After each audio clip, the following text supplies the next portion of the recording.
Hi, this is Leanne at Complete Payroll. Welcome to Payroll Country. Today we're going to be taking a look at how we add a new supervisor in TimeWorks Plus. So beginning at my administrative dashboard, I'm going to click on the Maintenance menu and select Login Maintenance.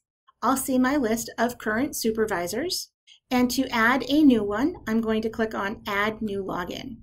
Here I'll verify that I'm creating a supervisor login, which will have limited access to a single client account, or also it may just be that they have access to a partial list of employees, which will be the case in this demonstration.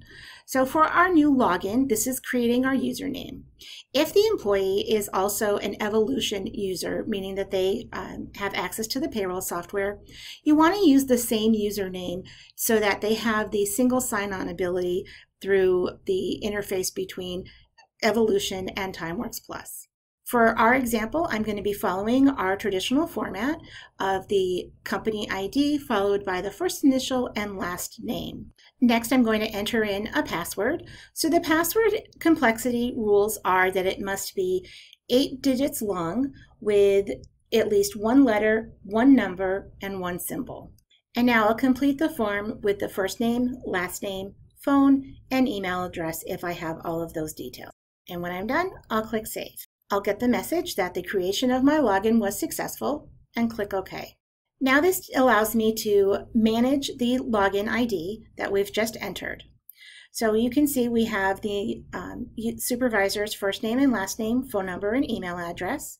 If at a later date I need to update this information, I can do that here. If I need to reset or change the password for this supervisor, I have the option under Password, Reset or Change. Here under Supervisor Account, Employee Visibility is where I'm going to tell the system which employees this supervisor will have access to. So I have a choice of either all active employees, all employees including inactive. I could select specific employees from a list of all. I could create a group and select all employees in that group. Or what we normally will do for a supervisor is select by criteria. And then for each employee, I've got this include if statement. I'm going to change first name to the category of supervisor. In the window that says equals, I'm going to click the drop down and change that to contains. And now I want to enter in the supervisor's name, making sure that I am spelling it correctly so that filtering will work correctly. If I want to add any additional criteria, I can click on the Advanced button, which will allow me to create a new row using the or and, or I can click on Advanced Custom Selection Help, and that will give me a brief overview of the different items that I could use if I wanted to make any further changes here and add additional criteria for this supervisor. In this example, we're just going to stop at Supervisor Contains Sam Smith, so I will select Update Employee Visibility Settings. When I see this message that the update is successful, I'll just go ahead and click OK. I may want to further edit this employee's permissions under Supervisor Account Permissions, and so I can click in these boxes allowing the employee to see wages, allowing them to edit punches, access employee setup, or edit and delete unmatched punches. For this supervisor, I don't need them to access employee setup, so I'm going to uncheck that box and then just click on Update Permissions. I get the message that Supervisor Permissions has been updated, and I'll click OK. If in the future I need to change the login name, I can go ahead and do that here. And finally, at the very bottom is to delete a login. So should this supervisor leave my employment, I may want to delete their supervisor account here, and I would just click on Delete Login and Submit. You can see here that each category has its own submit and create buttons, and that's how we want to follow when making any changes in the supervisor login management. And then to return to the list of logins, I'll just come to the top and click that link.